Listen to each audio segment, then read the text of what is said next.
नमस्कार दोस्तों। आज नया संवत्सर 2081 की शुरुआत हो चुकी है। नवरात्र का पहला दिन है। आप सबको हिंदू नव वर्ष की बहुत बहुत शुभकामनाएं और आपका पूरा साल बहुत ही समृद्धिशाली हो, बहुत ही मंगलमय हो। परत दर परत विश्लेषण कार्यक्रम में आपका स्वागत है।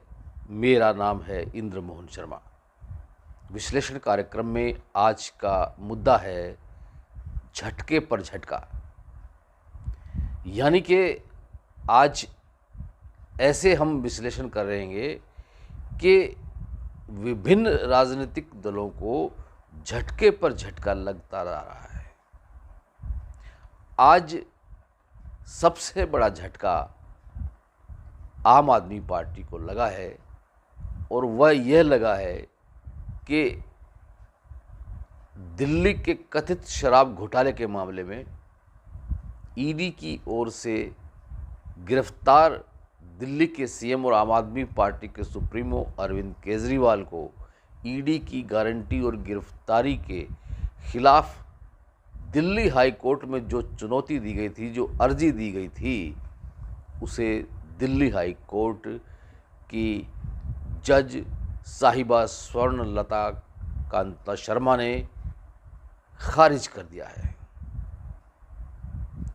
और इससे आम आदमी पार्टी की मुश्किलें और ज़्यादा बढ़ गई हैं। और अब ऐसा लगता है कि केजरीवाल की जो कानूनी टीम है आम आदमी पार्टी की, वह अब इस मामले को सुप्रीम कोर्ट तक लेकर जाएगी। लेकिन फ़िलहाल अरविंद केजरीवाल और उनके परिवार और उनकी पार्टी पर अभी तक किसी भी तरह की कोई राहत नहीं दी गई है। खैर, अब चलते हैं दूसरे झटके पर। दूसरा झटका जेजेपी को लगा है, यानी कि जननायक जनता पार्टी को, जो कभी इनेलो में हुआ करते थे, वो इनेलो से अलग होकर नई पार्टी जजपा बनाई, जननायक जनता पार्टी बनाई। लेकिन जननायक जनता पार्टी जब से बीजेपी के साथ गठबंधन टूटा है, तब से जेजेपी पर झटके लगते जा रहे हैं। लोकसभा के चुनाव सिर पर हैं और अभी तक यह भी तय नहीं है कि जेजेपी के कितने उम्मीदवार कितनी सीटों पर चुनाव मैदान में उतरेंगे लोकसभा सीट पर। लेकिन इस बीच जेजेपी के प्रदेशाध्यक्ष निशान सिंह ने जेजेपी से इस्तीफ़ा दे दिया है। इतना ही नहीं, जेजेपी के जो विधायक हैं जोगीराम सिहाग, उन्होंने भी इस्तीफ़ा दे दिया है और नारनौल की जो नगर परिषद की जो चेयरपर्सन है, उसने भी अपना इस्तीफ़ा दे दिया है। और एक और जो जेजेपी के कई अन्य नेता हैं, उपाध्यक्ष हैं, उन्होंने भी जेजेपी से इस्तीफ़ा दे दिया है। इस बीच जेजेपी के सुप्रीमो डॉक्टर अजय सिंह चौटाला का ये बयान आया है कि अगर इनेलो के सुप्रीमो और उनके पिताश्री ओम प्रकाश चौटाला अगर उन्हें वापस इनेलो में शामिल होने के लिए कहते हैं, बुलाते हैं, तो वो हम चले जाएंगे। ये अपने आप में एक बहुत बड़ा झटका देने वाला बयान है जेजेपी के लिए भी। लेकिन करे क्या अब जेजेपी?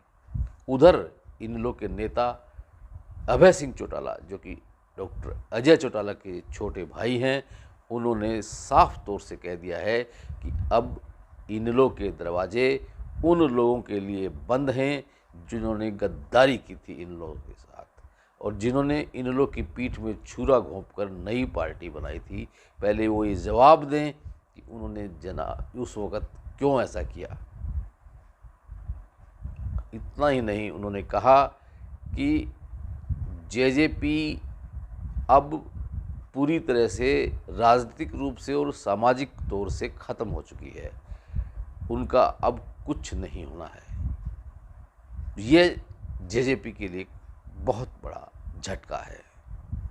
और अब बात करते हैं भाजपा के झटके की। भाजपा को झटका इस बात का लगा है कि जो 2014 से भाजपा में थे पूर्व केंद्रीय मंत्री चौधरी वीरेंद्र सिंह, उन्होंने और उनकी पत्नी प्रेमलता ने आज भाजपा छोड़कर कांग्रेस ज्वाइन कर ली, जबकि उनके बेटे और हिसार से सांसद रहे बृजेंद्र सिंह पहले ही बीजेपी से किनारा कर कांग्रेस में जा चुके थे।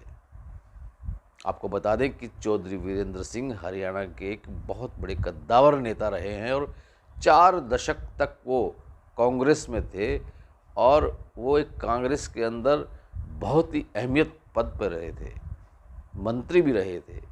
लेकिन उनके मन में जो एक पीड़ा थी, वो पीड़ा अब भी बरकरार है कि वो मुख्यमंत्री बनना चाहते हैं हरियाणा के, लेकिन अभी तक उन्हें हरियाणा के मुख्यमंत्री बनने का मौका न तो कांग्रेस ने दिया और न ही बीजेपी ने दिया। बीजेपी में उनके जो संबंध थे वो बीजेपी आलाकमान से इसलिए बिगड़ गए क्योंकि उनका ये कहना था कि बीजेपी जेजेपी से नाता तोड़ ले, अन्यथा आने वाले लोकसभा और विधानसभा चुनाव में बीजेपी के लिए बहुत ज़्यादा नुकसानदायी होगा।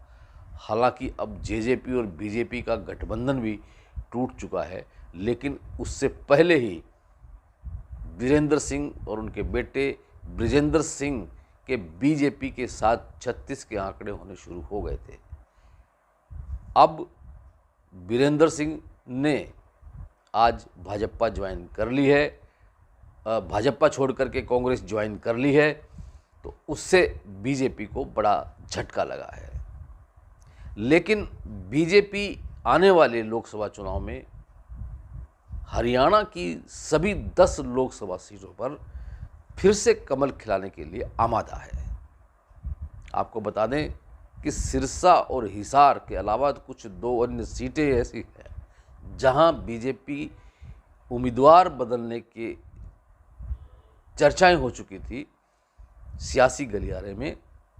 ख़ास तौर से सिरसा और हिसार से जो बीजेपी के उम्मीदवार घोषित हो चुके हैं, उनको बदलने के लिए पूरी तरह से ऐसी चर्चाएं चल पड़ी थी। सिरसा से डॉक्टर अशोक तंवर बीजेपी के उम्मीदवार हैं, जबकि हिसार से रणजीत सिंह चौटाला बीजेपी के उम्मीदवार हैं। लेकिन इन दोनों का चुनाव जो उठना चाहिए था एक बीजेपी के नेता के रूप में, वैसा उठ नहीं पा रहा था। इसलिए उस चुनाव को और ज़्यादा उफान देने के लिए खुद हरियाणा के पूर्व मुख्यमंत्री मनोहर लाल खट्टर ने सिरसा का दौरा किया। इतना ही नहीं, बाद में सिरसा में हरियाणा के मौजूदा मुख्यमंत्री नायब सिंह सैनी ने भी 2 दिवसीय दौरा किया और उन्होंने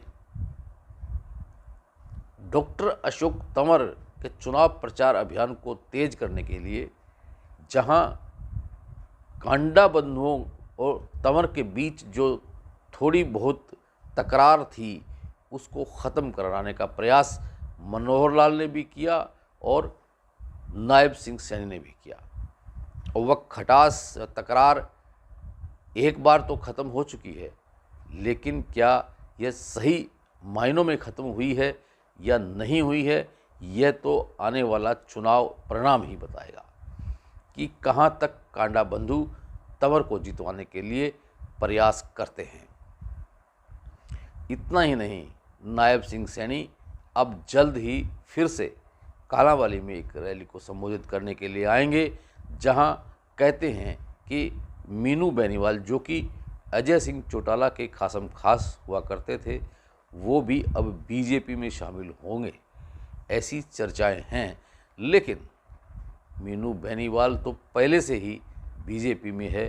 अब यह किस तरह की नाटकबाजी हो रही है या करवाई जा रही है, इसके पीछे क्या कहानी है, इसमें भाजपा क्या चाहती है, यह तो खैर आने वाला वक्त बताएगा। लेकिन मीनू बेनीवाल ये वही मीनू बेनीवाल है जिसके बारे में बीते दिनों दिग्विजय सिंह चौटाला ने ये कहा था कि यह वह बहरूपिया है जिसे हमारे से कोई लेना देना नहीं है। हालांकि उसके बाद अजय सिंह चौटाला ने मीनू बेनीवाल के लिए कहा था कि वो अपने ही हैं, वो किसी भी तरह से कुछ भी कह लीजिए, लेकिन वो हमारे अपने हैं। लेकिन अब वही अजय सिंह चौटाला मीनू बेनीवाल के लिए कहते हैं कि वो जननायक जनता पार्टी के प्राथमिक सदस्य भी नहीं थे। अगर वो कहीं जाते हैं तो बेशक जाएं। अब देखना यह है कि ये जो झटके पे झटका मिलता जा रहा है, कभी बीजेपी को, कभी आम आदमी पार्टी को, कभी जेजेपी को, तो ये झटके पे झटका आगे क्या लटका दिखाएगा, ये आने वाला वक्त ही बताएगा।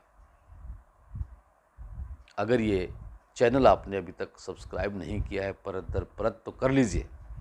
बेल आइकन के बटन को भी ऑल करके क्लिक कर लीजिए, ताकि जब भी हम कोई किसी भी मुद्दे पर कोई करंट टॉपिक पे निष्पक्ष विश्लेषण करें तो उसका नोटिफिकेशन आप तक मिल जाए और आप उसे भली भांति देख सकें, परख सकें।